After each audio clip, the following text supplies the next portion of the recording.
Huh? Mother-in-law? The doorbell rang, and I widened my eyes in surprise when I checked the monitor. No wonder, because on the screen was the image of my mother-in-law, who was supposed to be in the hospital. When I called my husband, he blatantly lied, saying, "I'm visiting my mom at the hospital." At that point, I realized I'd been lied to by my husband. Unbelievable. Using his own family to deceive people. I'll make him regret making a fool out of me. I teamed up with my mother-in-law and decided to move out. And so, my story to get revenge with my mother-in-law began. My name is Jessica, 29 years old. After graduating from college, I started working for a company and got married at 27. My husband's name is Bob. I met him, who is the same age as me, through my friend Olivia. I happened to encounter Bob when I was having lunch with Olivia. Since Olivia worked at the same company as Bob, she introduced him to me. From there, we exchanged our number, went out to dine together a couple of times, and started dating. After a year of dating, we happily tied the knot. Even after 2 years of marriage, we're still happily married. We're more like friends than lovers, so we say whatever we think, for better or worse, without holding back. As we were having dinner, he teased me a bit by saying, "Jessica, today's stew, isn't it a bit bland?" You think so? I also thought it was a bit bland too when I tasted it. Jess, you've been a housewife for 2 years now, but you're still bad at cooking, aren't you? Stop it. If you're gonna say things like that, then why don't you cook, Bob? Sorry. Thanks for cooking always, even though you have your job too. I appreciate it, okay? I guess I'll forgive you, but next time, take me to that fancy restaurant for dinner, okay? All right. You're always so upbeat about these things. It's a bit troublesome, you know. Even though we bicker like this, we never forget to show gratitude towards each other. That's how we roll. We do at times get into arguments, but I still loved Bob. Then one day, I received a text from Bob, who had been working overtime for consecutive days, saying, "I think I can come home early today." We hadn't been able to have dinner together for a while. Today seemed like a day we could spend time together. Just as I was about to finish cooking, my phone rang. Hello? The first thing my husband did was apologize in a regretful voice. "I'm sorry, Jess. I won't be able to come home after all today." What? But today, for the first time in a while, you said you would come home early. Well, I thought so too, but I'm far from getting my work done. I see. I went through all the trouble to make dinner, but I guess it can't be helped. I'm really sorry. I'll make it up to you, I promise. Bob apologized over and over again. I can't blame him when he's this sorry. It can't be helped if it's because of work. I took the opportunity to ask him something that had been bothering me for a while. Hey, Bob, I feel like you've been working overtime a lot recently. Huh, is that so? I feel like it's always been this way since a long time ago. But you used to do it once a week, right? But lately it's practically every day. I can't help it, can I? It's not like I want this myself. My usually calm husband raised his voice in a rare display of anger. He seemed desperate. Something was definitely suspicious. For some reason, that was my intuition. As he hurried to hang up the phone, I held him back and asked him again, Bob, I hate to ask this, but you're really at work, right? What's with that question? Of course I am. Don't tell me you think I'm cheating. Why would you think that? I didn't say anything about cheating. Well, that's because you sound like you're doubting me, Jessica. My fault. All I did was ask if it's really work. Anyway, can we drop it now? I still have work to do, so don't bother me. With that, he abruptly hung up the phone. I couldn't help but sense his reluctance to be probed any further. What's with his attitude? Would someone normally get so angry just by being asked if it's work? Doesn't he have something he wants to hide? Thinking I couldn't get any further over the phone, I decided to wait for him to come home. When he got home a few hours later, he was in a very bad mood. He completely ignored my attempts to talk to him. Not only that, he went straight to bed without even touching the dinner I had prepared. From that day on, our relationship worsened. The fun conversations of the past were gone, and we only communicated on a bare minimum basis. At first, I was sad, but gradually, I began to notice something. My husband is hiding something. If he truly had nothing to hide, There's no need for him to be so flustered. His blatantly cold attitude in the past few days started after I began suspecting him of overtime. If this situation continues, we'll have to have a proper discussion. Just when I was beginning to think about this, a shocking situation arose. One day, when I was thinking about when to have a discussion, he got home from work and casually mentioned, "Oh, by the way, my mom's been hospitalized." "What? Your mom? Why all of a sudden?" "Well, because she's sick." "But your mom, she was so energetic." As I hurried to call my mother-in-law, "Wait." He stopped me. "What?" "I was just about to call your mom." I was briefly taken aback by his loud voice, but I stopped and asked him, "Mom's really weak now. She's probably not up for phone calls, and it seems she's mentally struggling too, so let's hold off." "That bad? Then at least let me visit her." "No, I'll go visit her alone this weekend." "Alone? Why?" "Because Mom asked me to." "Your mom asked?" According to my husband, apparently my mother-in-law is in such a bad state that it's uncertain whether she'll even be up for visits. She doesn't want to show me her weakened state, so she's requested that only my husband visit her. To be honest, I owe a lot to my in-laws, especially my mother-in-law, who's been treating me like her own daughter ever since our marriage was settled. On top of that, she loves to travel and always brings back souvenirs. The house that we're living in now was given to us by her. Apparently, it was originally inherited from her parents and had been vacant for some time. She gave it to us at the time of our marriage. "I have this house that I live in with your father, and it would be a waste if no one lived here," she said, and gave us the house while still retaining the title. She is even still paying the property taxes. I'm worried about my mother-in-law's health, and ideally, I'd like to visit her right away. However, if she prefers only family visits, I should respect her wishes. So, although a bit frustrated, I listened and decided to refrain from visiting her. On Friday night, as scheduled, my husband went to visit my mother-in-law. Her place is only about an hour drive away, but he's planning on staying there until Sunday. Bob was in a good mood that day and seemed a bit giddy. "Sorry about going alone," he said at the front door as he was leaving.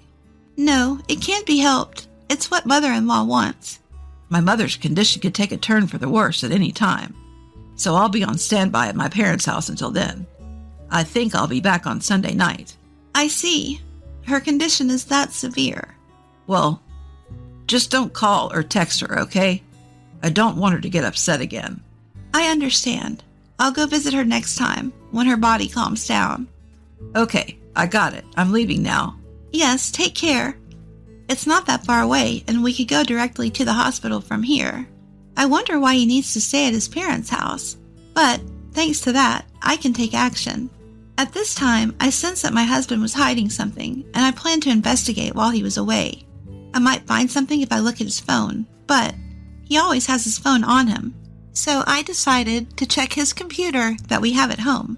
After confirming that he had left, I headed to the bedroom where his computer was. I had a good idea of his password, and I was able to get in easily. All right, I need to find something that can serve as a clue. As I was about to open a folder from the desktop, the doorbell rang and I stopped. Who is it? At a time like this, I'm in the middle of an important mission. Still, with my husband away, I have no choice but to respond. I widened my eyes in surprise when I saw the monitor, because the person supposed to be in the hospital, my mother-in-law, was standing there. Mother-in-law? Despite being puzzled by the sight of my energetic mother-in-law on the screen, I opened the front door. Then, mother-in-law said cheerfully, "Long time no see. Mother-in-law, why are you here?" "I came for a surprise today." "A surprise? What are you talking about? Today is your birthday, isn't it, Jessica?" Now that you mention it, I actually talked it over with Bob first, you know. He told me it'd be a nuisance if I just showed up out of the blue. But I really wanted to celebrate, so I came without telling him. My mother-in-law's words made me realize that today was my birthday. Lately, I've been so preoccupied with my husband that I haven't had any time to think about my own birthday. Amidst all this, my mother-in-law came all the way to celebrate with me. I was simply overjoyed by her consideration. But before that, There was a pressing question that needed to be addressed. Why was my mother-in-law, who was supposed to be in the hospital, here? No matter how I looked at it, she didn't seem seriously ill and appeared to be her usual lively self. I hesitantly asked her, Mother-in-law, are you feeling okay? Feeling okay? As you know, Jessica, being in good health is my forte. But you were supposed to be admitted into the hospital. Upon hearing that, my mother-in-law looked surprised and exclaimed, Admittance to the hospital? Bob told me Mom's going to be hospitalized. I'm going to be hospitalized? What on earth is he talking about?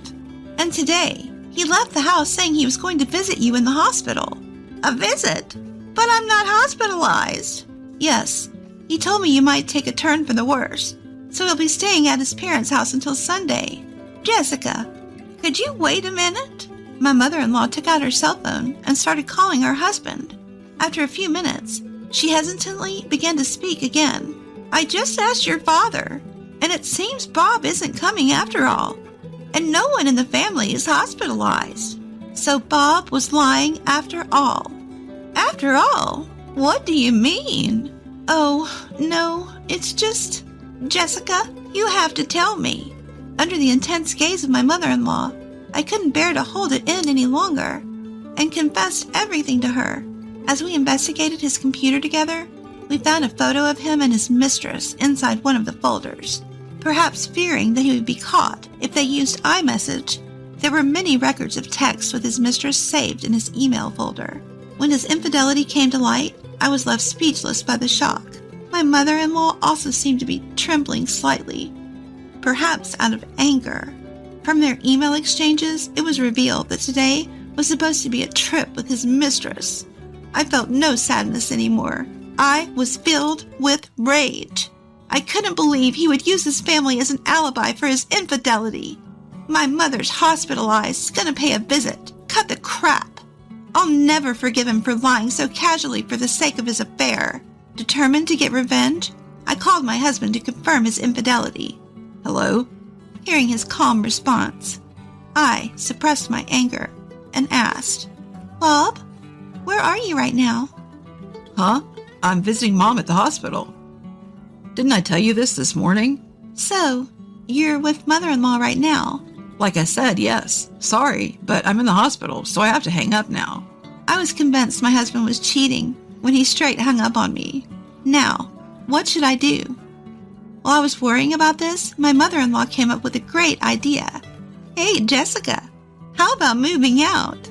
Now that it's come to this. Moving out, you say? This house is under my name. Who lives here and what to do with my house? I have the sole right over this place, not Bob. Mother-in-law? Don't worry. I will always protect you. Thus, as my mother-in-law suggested, I decided to move out. I quickly packed my belongings and ended up staying at my in-laws for the time being. A few days later, I got a call from my husband, who must have just returned from his cheating trip. Hello? Then my husband started grilling me with an incredible intensity. Hey, Jessica, what's going on here? What do you mean? It's the house. Why are your things gone? Why? Because I moved out. You moved out? What kind of joke is this? It's not a joke. Do you know where I am right now? To my perplexed husband, I conveyed the fact. You know where I am. I'm at your parents' home. Ha! At my parents' home. Why? Your mother suggested it. She said I'm going to sell that house, so stay here until you find a new one. Mom? Why? Yeah, right. In Bob's mind, your mother is in the hospital, isn't she? So that is... I told him that my mother-in-law had visited the house, that it was already revealed that my mother-in-law's hospitalization was a lie, and that I already had evidence of his cheating. My husband, realizing that everything's been revealed, started to apologize spontaneously, as if he finally understood the situation he was in. I'm sorry. I didn't actually have a serious relationship. It was just a fling. Just a fling. Ha! A fling? Yes, that's right. The one I love is you, Jessica. I have no intention of getting a divorce, so please, I won't do it anymore, so forgive me. I'm disgusted with my husband, who easily lines up such convenience phrases. As if to vent all of my resentment, I spat out coldly, "Forgive you? Don't be ridiculous. You even lied that your family was hospitalized and cheated on me. Whether it was serious or not doesn't matter. I'm pissed off that you used your mother to cheat on me." Jessica, I didn't mean to. "Don't make excuses. The fact that you cheated is real. That won't change. I will never forgive you. I'm going to make you pay alimony. If you understand, never contact me again, you scumbag." After hanging up the phone, I set his contact to block caller. Afterward, my husband paid a visit to his parents' house, but my in-laws promptly showed him the door. He was disowned, cut off from his biological parents. After the divorce was finalized, he rented a low-cost apartment, and I hear he's having a tough time making ends meet. Meanwhile, I enlisted a lawyer to sue him and his mistress for emotional distress. With solid evidence at hand, I managed to get them to pay up. Turns out, his mistress was a newbie at their workplace. The whole office was abuzz with their story, leading the mistress to quit from sheer embarrassment. And my husband has been getting the cold shoulder from his co-workers too. It's only a matter of time before he quits his job. He's flat broke after paying the emotional distress damages, and I wonder how he's going to survive in his already dire financial situation. I doubt there's a bright future waiting for him. Well, it's none of my business anymore. As for me, I recently managed to move into a new place. When I was leaving my in-laws' home, my mother-in-law said this to me: "Jessica, dear, you're welcome to visit us anytime, okay? I truly appreciate everything you've done for me." "It's all right, dear. You're my precious daughter after all." Mother-in-law, thank you. I may have parted ways with my husband, but my relationship with my mother-in-law is still good. I hope to gradually repay my mother-in-law for her kindness.